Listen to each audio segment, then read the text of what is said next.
game number 5, the deciding map to see who is going to move on to the semifinals, Zombie Grub.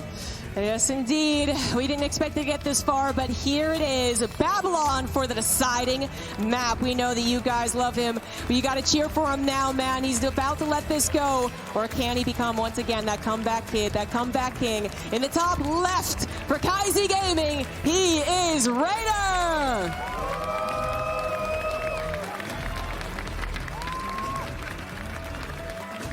And down here in the bottom right-hand side of the map, we have our blue Terran player. I know a lot of you guys were fans of Reynor before this series, but I hope a lot of you are fans of this young man now. From Kaizi Gaming, he is Oliveira.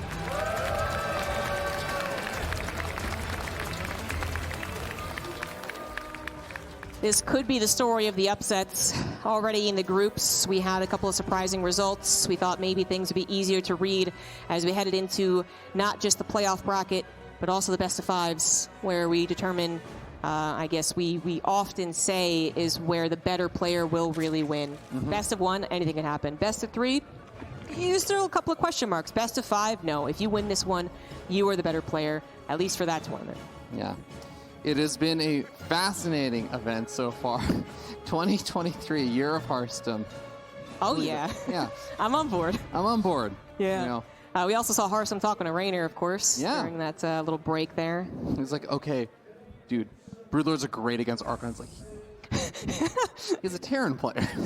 Get out of here, mate. No, it actually, honestly, like, I mean, I have not been in the position of ever being, a coach. Of course, I've been coached, but I wonder if he just kind of went and was like, hey, what do you think? Like, can you kind of explain to me what's happening? Because Reynor was definitely gesturing, like, ah! Like Terran was basically like the meme with the hands up. And then he just kind of like talks to him and like kind of calms him down. So I think that's all really sometimes a person needs in a competitive environment, is just someone to say like, hey, you got this. Like, tell me what's the problem? What do you think you're going to do about it? Because certainly I don't think Hearthstone thinks he has the answer to what has been happening here, because really in a long game like that, there is no one particular answer. I think it's a really good point, and sometimes exactly what you're saying, even if it is talking about some of the strategy as, okay, that drone getting really low on hit points, but Reynor will defend as he does. But yeah, sometimes in these situations, it is just about calming down. Even someone of the caliber, of the experience, such as Reynor, you can get stressed out in these situations. You can feel the pressure of being in this situation where you were supposed to win 3-0 potentially, and then suddenly your opponent starts reverse sweeping you. All of the momentum is effectively left you right beneath your feet. Yeah. You're kind of figuring out, okay, how do I reset? And yeah, having a coach or someone to talk to like that can sometimes be the most helpful thing in the world. Absolutely. And of course, even with our own cast, right? We've gone from saying, Oliveira, sorry, man, you're the underdog. We're going to just talk about how Reynor's a global champion. Yeah. Now it's like, well, Reynor needs someone to help him. He needs to be calmed down. That is a really, really fascinating way to look at it, but you're not wrong. Yeah. She's out of line, but she's not wrong.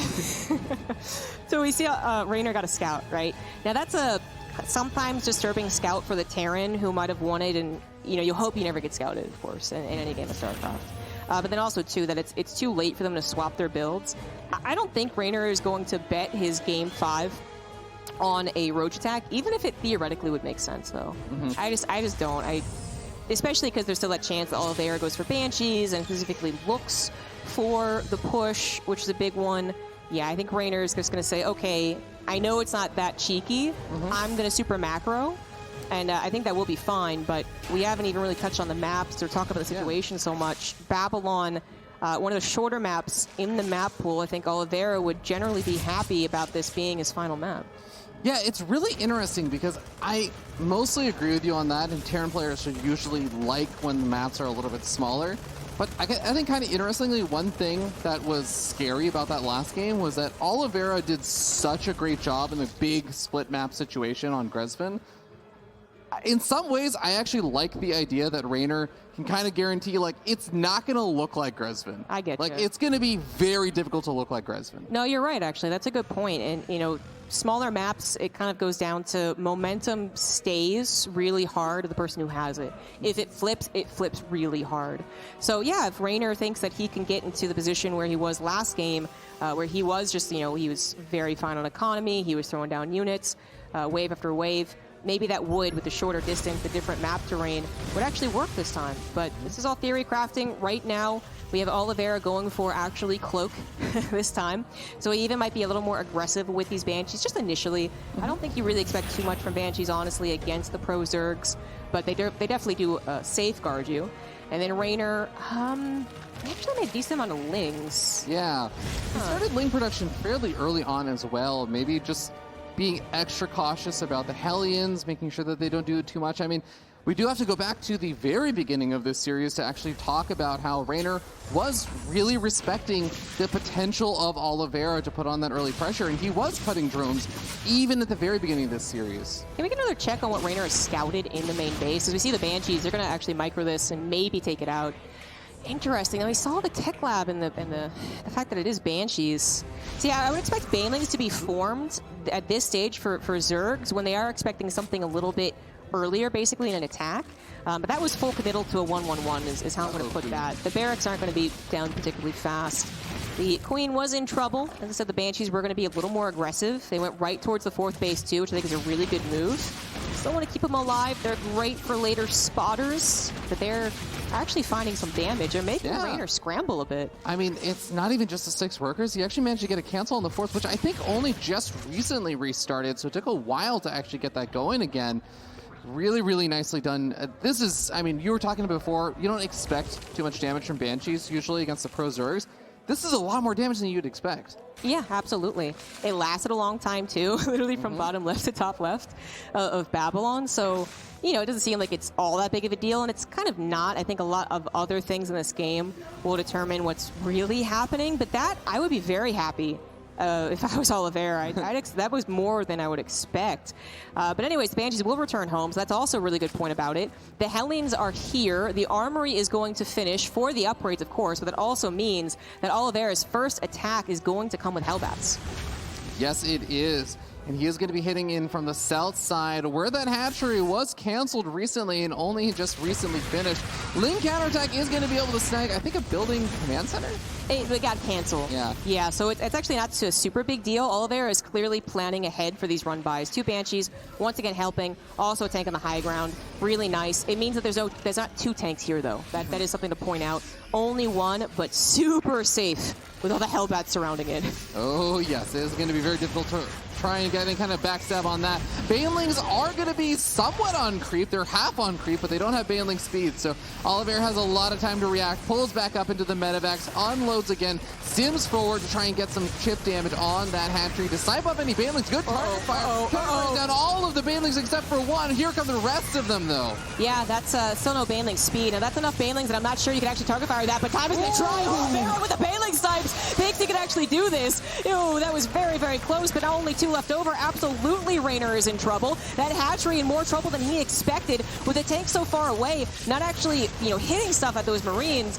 Reynor might have thought that he had this, but Reynor now in trouble as the Hellbats even decide that they can come forward. Unbelievable. Hydras are going to be also joining the fray. They're going to be able to help push back the medevacs as well. We're seeing reinforcements come in as the 2 Banshees and a lot of Marines start making their way across the map. More siege tanks also come to reinforce. Reynor is on the back foot. He's evacuating the drones, but Oliveira's not going for the base. He is going straight up to the 3rd. Oh, it's not over yet, but man, if Oliveira does this, the year of upsets, both of our global champions for Katowice out of the equation. Can it be done? Reynor is scrambling. He's on his back foot. He's trying to defend. The Baneling numbers do not look that great. The creep is still there, but where is the Zerg army?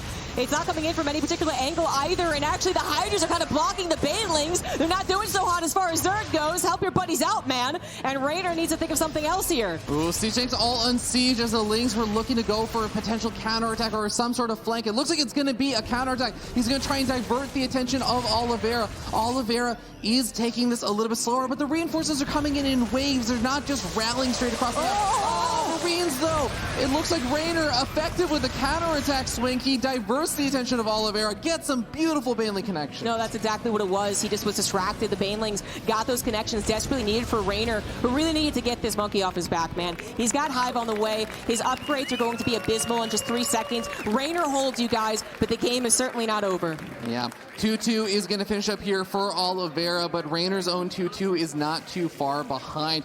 During all of this, I want to note is that Reynor somehow also still, despite how scary it looked, got up to around 87 workers, now up to 92 workers. He has hit, okay, I was going to say he's hit that magical drone number, but he's still adding on 3 more. So Reynor is going to be in a very comfortable economic position as long as he can reestablish any of those bases that he was losing before. Yeah, that's a good point. You know, that's really when the dust finally settles, Reynor does have a playground. You know, he's got something to work with. Creep spread is continuing in the middle of the map, still worrisome on some of the attack points at the bottom left, but Oliveira, he's actually not going to go to the bottom left. He's going to the top right, going to abuse one of those angles for the tanks there. Picks up his drop, of course, and now we get ourselves into yet another late game. But as you were saying, a very different map for it. Yeah, very, very different map in terms of the layout and how the engagements can actually shake out. And you were talking about how it's just a smaller map as well. We are going to be seeing Reynor trying to hit in on the south side with Ling, Baneling, Hydra. And north side, we got Ling, Baneling, Hydra to help defend as well. Ooh, 3-3 is already on the way. Oliveira has such a nice economy, but so does Reynor. If he can hold yet again without that creep spread, though, it is going to be difficult. The tank's going to get some nasty shots on the Ling Baneling as Liberators do bypass the spores, and they're getting a lot of drones, certainly denying the mining in the bottom left. Reynor is trying to soak up, I think, some juice on Vipers before he really wants to engage, but he doesn't really have so much of a surround. Oh, yes, he does, actually. He's got the other attack going. The tanks are not siege. He's going to pull the trigger. He's going to try and get Oliveira to back away once again, and it looks like it'll be effective even without the Vipers. Yeah, it gets a full cleanup on that north side, but the reinforcements come in from the south, and Reynor is going to be running a little bit lighter on Banelings. He still has enough to work with for now, but still needs to replenish a lot of the Lings also that were dying before. Even the Vipers, they have energy, but they need to get into the right spot. There's an abduct on a Siege Tank, a critical move. And one thing Oliveira is not doing is transitioning. He is just pure pedal to the metal for Marine Tank, and he's hoping those upgrades will finally kick in. They are dangerously close to doing so as he's gotten rid of the creep spread, and now he has the high ground. Reynor identifies that he cannot hold right here. He's already lost so many drones. He's going to have to give him a base. He is scrambling to hold on to this game, to hold on to his Katowice run, but Oliveira's supply, he's looking so good at this matchup, and when 3-3 kicks in, that supply is going to dominate. Oliveira is seeming to get so much momentum in his favor, but he's going to have to defend these units. Siege Tank does get picked off. Blind Cloud also thrown down. Oliveira stims forward. He's going to use that stim to just clean up creep spread as much as possible. Continue to push Reynor back. Reynor is down almost 40 supply, and Oliveira is on his front door. Oliveira. Oh, he's coming in. He saw Ragnarok doing. He's like, I can do it too, man. I know I can. The play here, the best of 5 setup was beautiful. The Marine pressure, the micro was so fantastic. And the way that he plays this matchup out is superior today. Reynor has one more chance to hold, but his army supply is not looking good. Reynor is running out of time. He is running out of units. He's running out of Banelings, and it's getting more and more desperate. Oliveira is doing so much better in resources lost right now, and he's being so patient about this. Look at this spread of Terran. He is being so patient. I don't know what Reynor is thinking he's going to do against this. He could try and go around the map, but then that's when Oliveira would pull the trigger and just go ahead and go after his bases, right, his reinforcements points. That's not really going to work out here. He is just trying to figure this out, no doubt trying to really use all of his brain power to think, how in the world can I make this better? We see the collapsible rock on Babylon actually used, guys. Brilliant there from Oliveira. I was like, hey, I could actually cut off another attack point. I'm not going to get surrounded at all here. Even going to siege up a Liberator on it to just slow down the Hydras a little bit. It's not going to do too much. It does get picked off there, but it buys himself a little bit of time. The rocks are still there and still technically defended for a bit. Yeah, I think Reynor might regret not being able to kill those rocks earlier on, but that's the thing. He couldn't get around to it. Oliveira's pressure has been very consistent, and Reynor knows that he is in a lot of trouble. Gonna go for a run by, but look at the reinforcements for Oliveira. They're gonna be able to intercept this with the superior upgrades as well. Reynor knows that he's running out of chances. He's running out of options. There's no Hail Mary here. He's gonna try and get to Lurkers, but Oliveira can absolutely get to Ghost. That necessarily won't be a deal breaker for Oliveira's push. Reynor just lost his 5th base. Oliveira's ahead on bases against a Zerg player. This is getting more and more dire as the game goes on. Reynor about to potentially be eliminated. Can this be the knockout punch from Oliveira? The abducts come forward on the Siege Tanks, a lot of them on siege. Is this enough here from Reynor? Oliveira, he's taking care of most of the Lings and the Banelings. He's charging on forward. He's done it, man. Reynor knows that he's sinking back in his chair. Oliveira, 180 supply, moving in to Reynor's reinforcement line. Reynor doesn't want to give up. It's his last chance in Katowice. He wanted to lift the trophy in front of a crowd, but yet again, he is going to be denied. Oliveira, he is doing it. We can see it in Reynor's face. We can see it in the hatchery going down. We can see it in the Marines tearing apart the base of Reynor. He will not be denied. His time has come, and he is ready to move on to the semifinals, sitting up now 70 supply over his opponent. It would have to be one colossal throw, honestly, if Oliveira is going to let this one out of his hands. Yeah. That's the best way to put it, right? And Reynor, he thinks there's a 1% chance he's going to try, but here come the Ghost, and that is when he knows for a fact the Lurker transition is not going to work. There's no other options, Reynor. The Lings aren't even able to take care of tanks that are relatively undefended. That is going to be it. Oliveira is going to move on in IEM Katowice. A semi-finals appearance from our young Chinese Terran player. An unbelievable performance, shutting up all of the haters.